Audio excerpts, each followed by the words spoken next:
Good afternoon. My name is Tim Burga, President of the Ohio AFL-CIO. Yeah.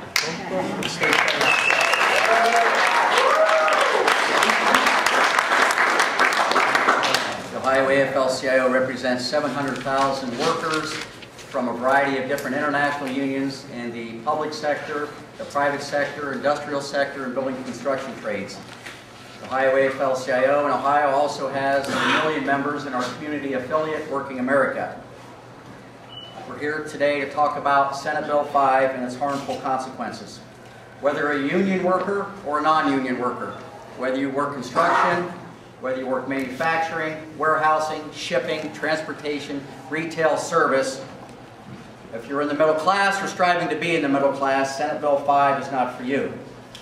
Senate Bill 5 is a misguided approach that will have a ripple effect throughout the workforce, driving down wages, workers' rights, and benefits for all working families. What we should be focused on is creating jobs in the private sector, jobs that will reduce our import-export deficit and stop the flow of jobs to China, Mexico, and other markets that pay poverty wages. Instead of focusing on getting our workers back on the jobs and back in the middle class, Senate Bill 5 wrongly punishes teachers, firefighters, nurses, all those in public service, which will ultimately drive down wages and silence the voice of all working families.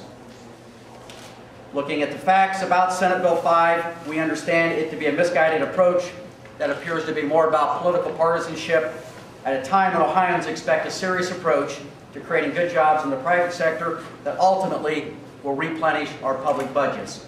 Good jobs in the private sector has been our problem. Focus on creating good jobs in the private sector, and this will replenish our public budgets. With us today are representatives of a variety of private employee organizations. We have with us today Dennis Duffy with the Ohio State Building and Construction Trades, Dave Caldwell with United Steelworkers in Ohio, Ken Lortz representing UAW in Ohio, Don Opaka representing utility workers, and Randy Quickle with United Food and Commercial Workers. Let me introduce Dennis Duffy.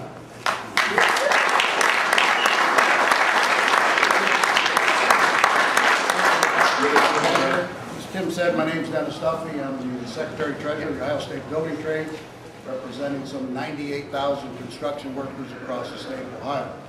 And we're here in support of the public employees that are under attack by Senate Bill 5. Let me just picked up a quote from Thomas Jefferson, not what we would call a left-leaning individual, but Thomas Jefferson said, "Take not from the mouth of labor the bread it has earned." And in this case, the collective bargaining law, when it was passed some 27 years ago, was passed to avoid some of the things we're faced with today, these mass crowds. And the collective bargaining system, if used properly, would avoid that. The strikes, labor strike. That was the intent of the collective bargaining law. And here we are, some 27 years later, a reversal of roles. We're back having to come to the streets to adjust our grievances. To my knowledge, this administration has not reached out to its public employees unions and said, "Hey, we're in trouble. We've got a crisis on our hand and we need your help." I don't know of any union, international or local, that has refused to sit down with an employer who has expressed a concern about the well-being of their business. I know it's happened in the construction trade for the last 3 or 4 years. We're 20 to 30% unemployment across this state. And there has been concessionary bargaining because we've realized the problems the employers are having. I believe the unions that represent the state employees and the teachers and the nurses understand that there is a problem. But to take the bread from labor without any consultation or any discussion in that regard is a blatant abuse of power. And it appears that this administration operates in that vein. They have abused their power up to this point. Some of the statements made by this governor are reprehensible, show total disrespect for those that aren't of the elite class. And we're down here suffering the brunt of this abuse of power. We're not going to stand by idly, none of us, from the private sector and allow this to happen to our brothers and sisters who deserve the right to be heard. Their grievances deserve the right to be heard and adjusted in that manner through the collective bargaining process. You know, it's funny that in the 27 years it's been in place, it hasn't created a huge problem to this state in 27 years. But all of a sudden, because of the endorsement of some labor unions for the opposite candidate in this gubernatorial race, now it's the public employees' fault that we're in the $8 billion hole. It doesn't ring true, the numbers don't match, they don't come close to matching. This is a vendetta, and it's starting with the public employees. My local unions are under attack for prevailing wage and project labor agreements. We haven't seen anything other than a project labor agreement surfaced in the House, the abolishment of that, to take away the right of local governments to enter into agreements to employ local workers, to keep their money locally.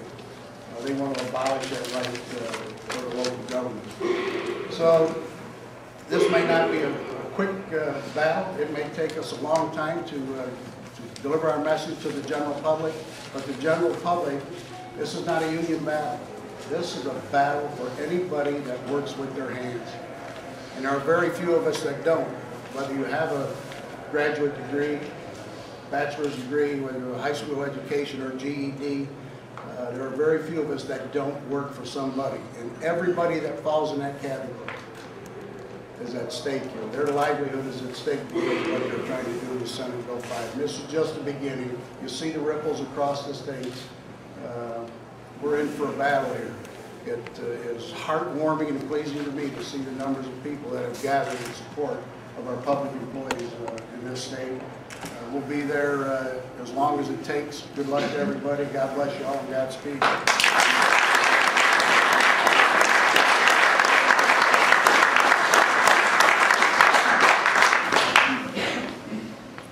My name is Dave Caldwell. I'm the Assistant Director for District 1 of the United Steelworkers, which is the state of Ohio.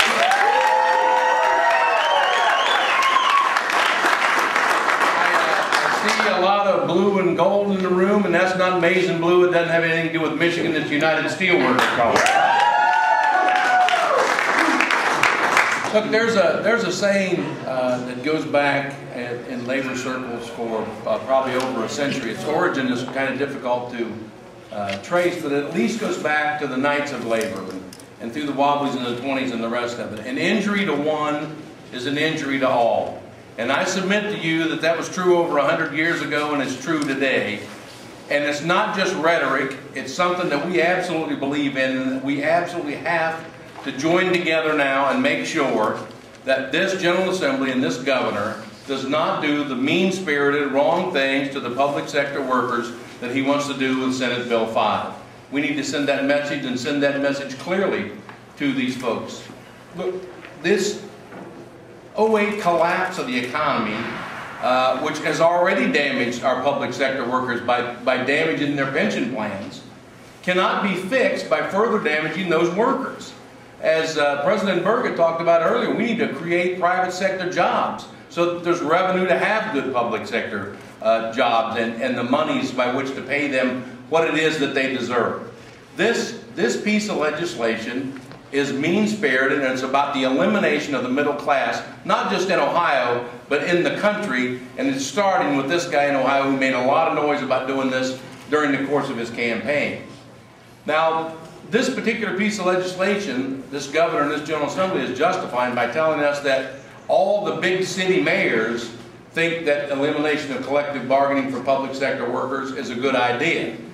Well, they haven't been paying attention, because the mayor of this big city, our mayor, Michael Coleman, has been very vocal about the fact that he thinks it's a terrible piece of legislation. So there are good mayors, like Mayor Mike Coleman, who understand as we do that making the middle class stronger is the way to go, not trying to take benefits away from and wages away from those folks who are public servants doing the work for us every day.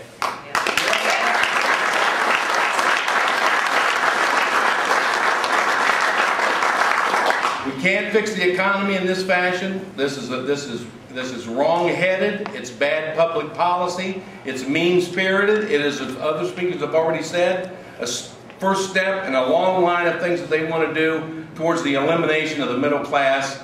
And I want to say that I know, most of you in this room, and I know for sure, that we absolutely are not going to sit idly by, allow them to attack our brothers and sisters in the public sector, and just wait our turn, for our turn, as the old joke is about our turn in a barrel. It's not going to happen, and we're going to make enough noise around here. You've seen thousands of people around here. If it takes tens of thousands or hundreds of thousands, here in Wisconsin and throughout the United States, this kind of mean-spirited, wrong-headed, bad public policy and legislation is going to stop, and we're going to stop it beginning right here in Columbus. And thank you all for the opportunity.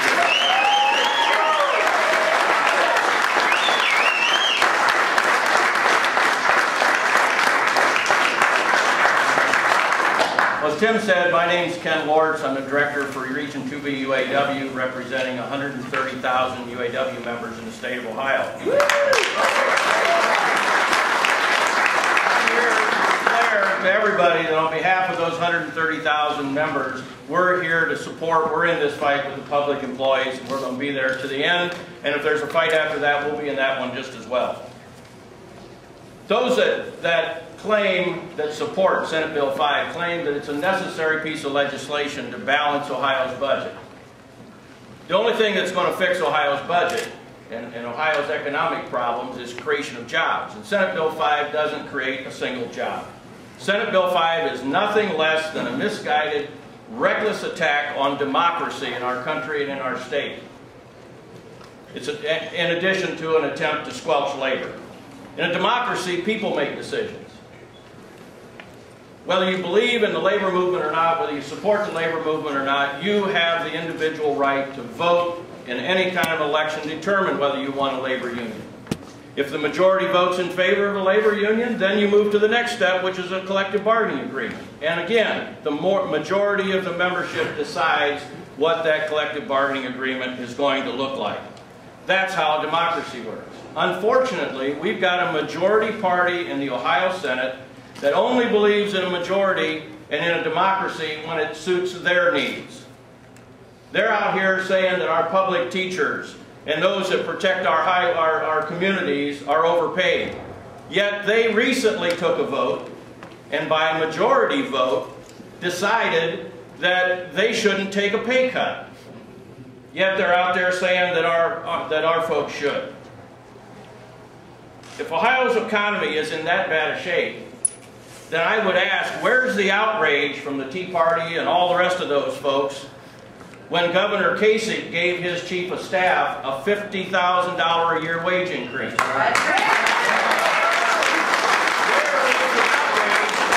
When Governor Kasich created a brand new position for an assistant chief of staff that pays $120,000 a year. The kind of increases he gave his chief of staff is by far more than many of our public employees earn in a year's time.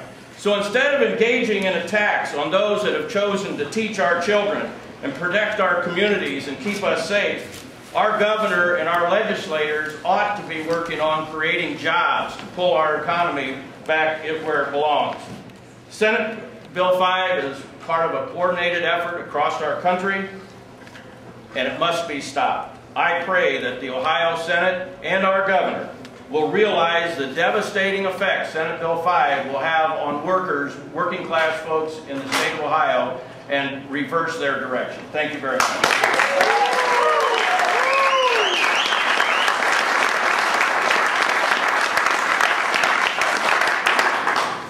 Good morning. My name is Don Opatka. I'm the Region 3 Director for the Utility Workers Union of America. We're here today to stand with our brothers and sisters in public sector unions. My wife's a member of OPSI, as a matter of fact, in Northfield, Ohio, in the school district. And she tells me that the layoffs, the cuts, she hasn't had a raise in a couple of years. Things are difficult. They've accepted that. They've lived with it. Just like our members in the utility workers. We've made cuts, we've made concessions, we've had midterm bargaining in order to help people get by, help these corporations get back on their feet. The Problem is, this is not only an assault on the public sector workers or the private sector union employees, it's an assault on the entire working class. We didn't create these problems. Our friends on Wall Street did. They're the folks that created the problems. Pensions falling through the floor, earnings down, people losing homes, and as the other speakers have said, the tax base has eroded. Thereby, public sector can't pay their employees. And instead of negotiating to make changes that are needed, they want you to capitulate. They don't want you to negotiate, you just capitulate. Don't have any say in your workplace, any say in your wages, pensions, and benefits. Just capitulate to whatever they want. And we know, we all know, if you go back far enough, you'll be able to see that when, prior to unions, they were strapping kids to weaving machines and punch presses and everything else. And that's the direction that the crowd that we've elected recently wants to take us. Thank you.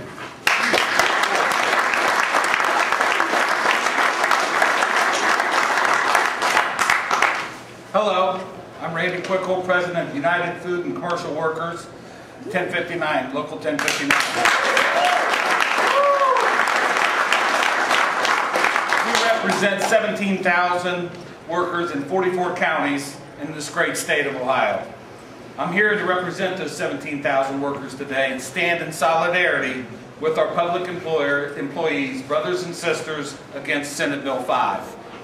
Collective bargaining gives protection from arbitrary evaluations and favoritism.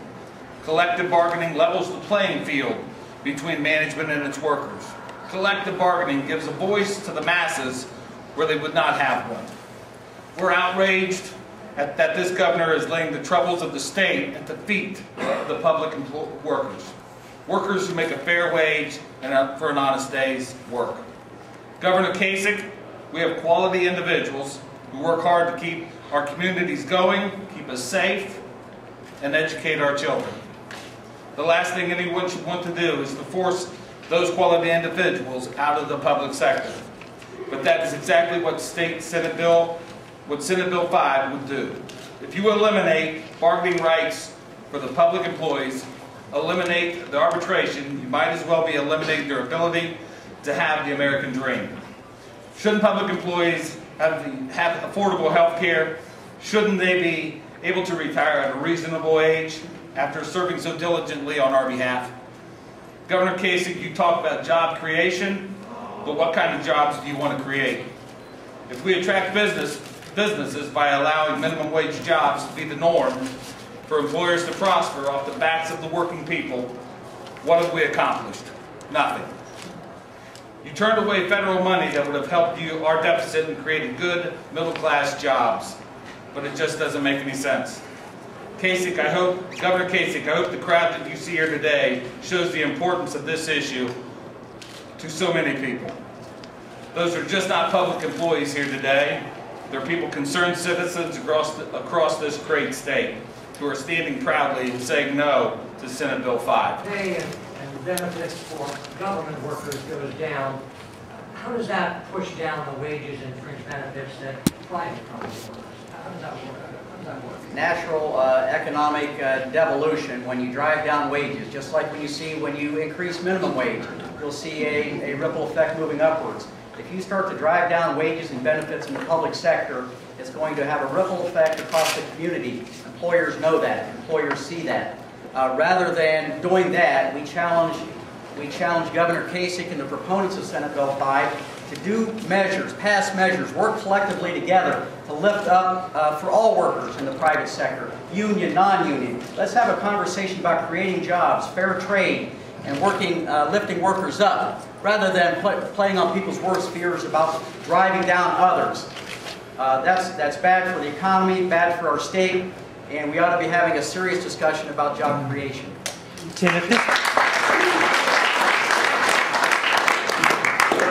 Several of you mentioned that you felt there was a coordinated attack against unions, and this is part of a national effort presumably by the Republican Party.